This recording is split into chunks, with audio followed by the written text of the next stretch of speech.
వచ్చేది కాదు. వేరే కాలం వెళ్ళిపోయింది, మాకేది మా నాన్న ఎమ్మెల్యే లేదా మా తాత జాగ్రత్త అని అనుకునే వాళ్ళం మేము.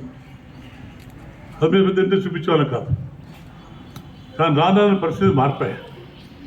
ఆస్తులున్నా ఏమన్నా చదువు మాత్రం చాలా ఇంపార్టెంట్. చదువులైతే భవిష్యత్తు.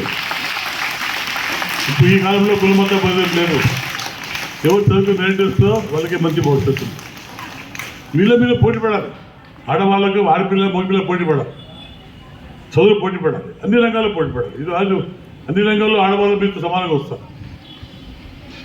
చదువు వల్ల, ఎందుకంటే మోడర్న్ కాలంలో చదివిన కూడా చదువుతో సమానం.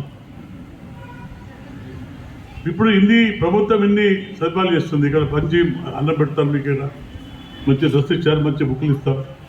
ఒకసారి గత పోల్చుకుంటే ఇవన్నీ లేవు. తల్లిదండ్రులు కష్టపడి మీరు చదివించాలి, అమ్మమ్మ చదివించాలి. ఈరోజు తల్లిదండ్రులు కూడా రిక్వెస్ట్ చేస్తున్నా, దయచేసి మీరు కూడా పిల్లల మీద కాన్సన్ట్రేట్ చేసి వాడు ఏం చేస్తున్నాడు, చదువుకుంటున్నాడా లేదా కాన్సన్ట్రేట్ చేసే బాధ్యత తల్లిదండ్రులు కూడా నేను మనం చేసుకుంటాం.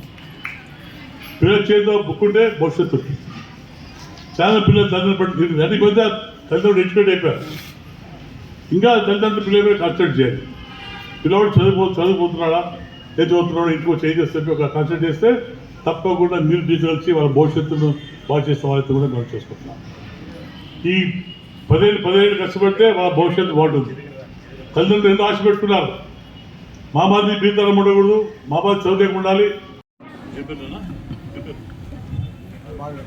Okay sir, thank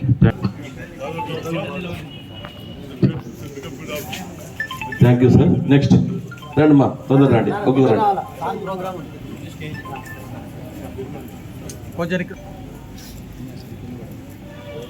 okay sir.